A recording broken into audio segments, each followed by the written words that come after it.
নমস্কার বন্ধুরা। আজ আমরা দুই ঐতিহাসিক বন্ধু দেশ ভারত ও রাশিয়ার সম্পর্ক নিয়ে আলোচনা করব। আন্তর্জাতিক রাজনীতির পরিবর্তনশীল পরিমণ্ডলেও দীর্ঘ বছর ধরে ভারত এবং রাশিয়ার সম্পর্ক সম্পূর্ণরূপে অটুট রয়েছে।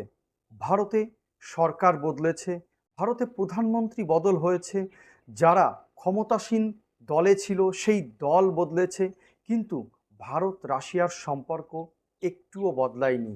রাশিয়ার প্রেসিডেন্ট ভ্লাদিমির পুতিনের উপর আন্তর্জাতিক বিভিন্ন স্যাংশন এবং আন্তর্জাতিক কোর্টের গ্রেপ্তারি পরোয়ানা অগ্রাহ্য করে ভারতের আমন্ত্রণে সাড়া দিয়ে তিনি ভারতবর্ষে এসেছেন এবং ভারতও সারা বিশ্বকে এবং পশ্চিমা দেশগুলিকে বার্তা দিয়ে দিল যে ভারত তার নিজেদের স্বার্থে যেটা প্রয়োজন সেটা করবে, কখনো একমুখী পদক্ষেপ নেবে না ও ভারত কখনো কারুর সামনে মাথা নোয়াবে না।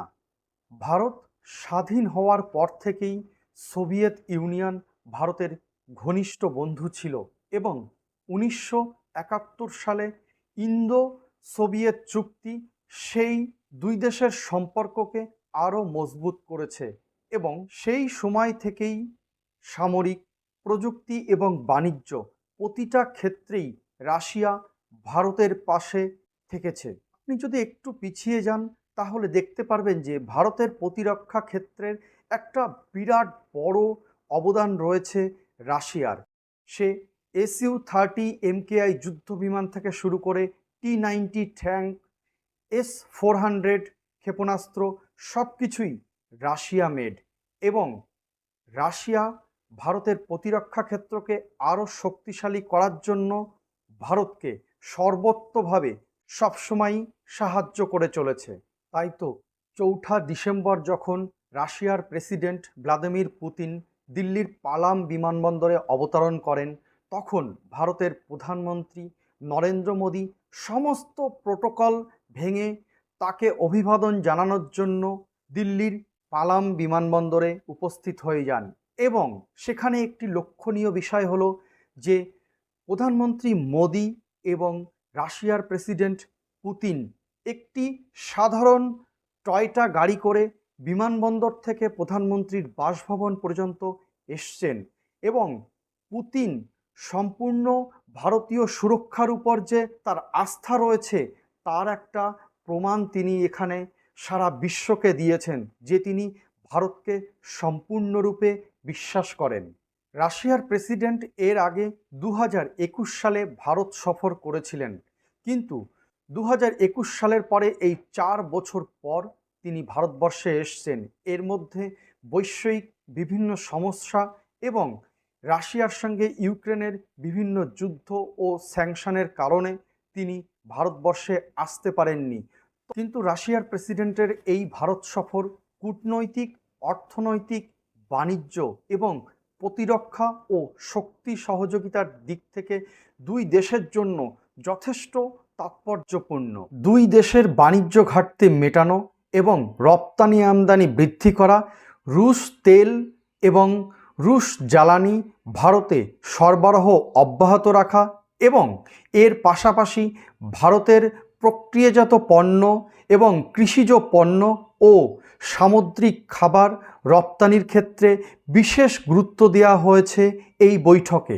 রাশিয়ায় ভারতীয় দক্ষ শ্রমিক এবং আধা দক্ষ শ্রমিক এর কর্মসংস্থান যাতে খুব সহজতর হয় সে বিষয়েও আলোচনা হয়েছে এই বৈঠকে।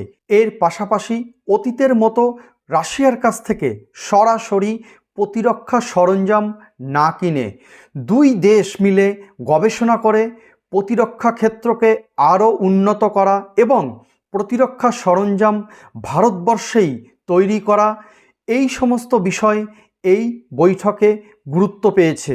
আরও একটি গুরুত্বপূর্ণ বিষয় আন্তর্জাতিক উত্তেজনা অর্থাৎ রাশিয়া ইউক্রেন যুদ্ধের প্রেক্ষাপটে দাঁড়িয়ে একটি ন্যায়পূর্ণ বৈশ্বিক শান্তি, ন্যায় এবং একটি ন্যায্য বিশ্ব ব্যবস্থা গড়ে তোলার ক্ষেত্রে দুদেশ সম্মত হয়েছে।